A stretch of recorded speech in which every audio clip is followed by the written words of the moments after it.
Hello दोस्तों। आजकल की न्यूज़ में बहुत ट्रेंडिंग पर चल रहा है, लेकिन सच नहीं बताया जा रहा। जी, मैं बात कर रहा हूँ आस्का चीन की। ये बात है 5 मई की, जब इंडिया और चाइना के बीच का डिस्प्यूट ज़्यादा बढ़ गया था।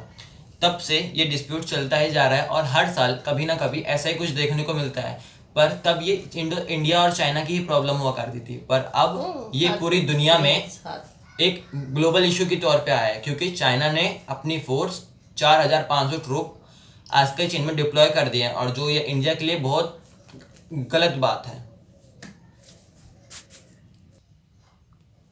What is Indo China dispute? अब सवाल हमारा ये है। जी हाँ दोस्तों, इंडिया और चाइना के बीच में काफ़ी सारे डिस्प्यूट्स हैं, पर कुछ ऐसी जगह है जिनकी जियोग्राफी की वजह से वो डिस्प्यूट कुछ ज़्यादा ही इम्पोर्टेंट और महत्वपूर्ण हो जाते हैं। मैं बात कर रहा हूँ इंडो चाइना बॉर्डर्स की, जिसमें आता है डोकलाम, अरुणाचल प्रदेश और आस्का चीन।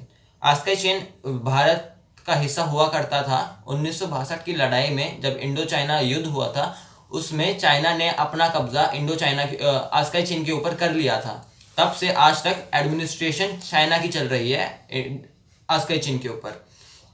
अब हम कुछ जान लेते हैं आस्का चीन के बारे में। चलिए, अब मैं आपको कुछ बता देता हूँ आस्का चीन के बारे में। आस्का चीन ये एक जगह है जो लद्दाख रीजन में पड़ता है। ये इस पेंगोंग लेक की वजह से बहुत मशहूर जगह है, जहाँ पर ये डिस्प्यूट चल रहा है। वैसे तो पेंगोंग लेक को हमने कुछ फिगर्स में बांट रखा है, जैसे कि फिगर 1, फिगर 2, ये फिगर 12 तक है। इंडिया क्लेम करता है कि फिगर 8 तक उसका हिस्सा है और बाकी सारा चाइना के अंदर आता है। और चाइना क्लेम ये करता है इंडिया फिगर 2 तक का हिस्सा है और बाकी सारा चाइना का आता है। पर यही कॉन्फ्लिक्ट बन जाती है, क्योंकि जो इंडिया ने डिक्लेयर कर रखा है और जो चाइना ने डिक्लेयर कर रखा है, उसके जो बीच का ये इलाका आता है, इस इलाके में प्रॉब्लम है।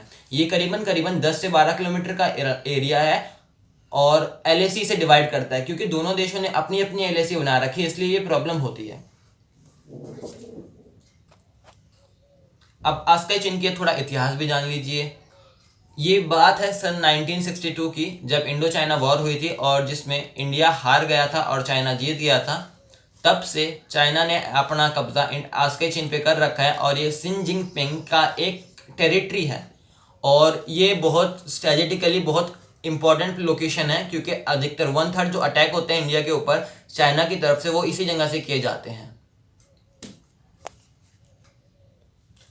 जी हाँ दोस्तों, ये तो हो गया आस्का चीन के बारे में। अब बात करते हैं अरुणाचल प्रदेश के बारे में। ये बात है जब इंडिया से एक सेक्युलर कंट्री बन चुका था, तब तिब्बत नाम का एक देश हुआ करता था, जिसपे चाइना ने अपना कब्जा कर लिया, क्योंकि तिब्बत बहुत कमज़ोर देश था और अरुणाचल प्रदेश भी तिब्बत का ही हिस्सा हुआ करता था। लेकिन जब अंग्रेज शासन इंडिया पर हुकूमत कर रहा था, तब से ये तिब्बत का ही इलाका हुआ करता था। लेकिन जब इंडिया एक यूनाइट कंट्री बना, तब से इंडिया ने एडमिनिस्ट्रेट कर रहा है अरुणाचल प्रदेश को। पर चाइना क्लेम ये करता है कि तिब्बत का हिस्सा होने के बावजूद भी उस पर इंडिया अपनी हुकूमत कैसे चला रहा है, जो कि चाइना की गलत सोच है। और मैं आपको ये भी बता दूं कि जो तिब्बत का कल्चर है वो अरुणाचल के कल्चर से बहुत मिलता है, इसलिए भी चाइना के पास ये बोलने का मौका आ जाता है कि तिब्बत ये गलत हो गया यहाँ पे। और तिब्बत ये क्लेम करता है कि और चाइना ये क्लेम करता है कि अरुणाचल प्रदेश तिब्बत का हिस्सा है और तिब्बत चाइना का। तो आप सब समझ सकते हैं कि यहाँ पे सिचुएशन बिल्कुल उल्टी पड़ जाती है आस्का चीन के मामले में। अब तीसरी जगह है डोकलाम।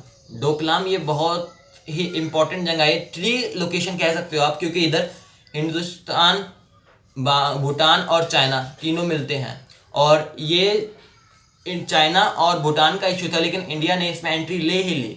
हुआ कुछ यूँ था, जब चाइना की फोर्सेस ने रोड एक्सटेंड करना शुरू कर दिए थे, तब डोकलाम भूटान के अंदर आया करता था और हिंदुस्तान ने चाइना से लड़कर और उस रोड को बनाने से रोका।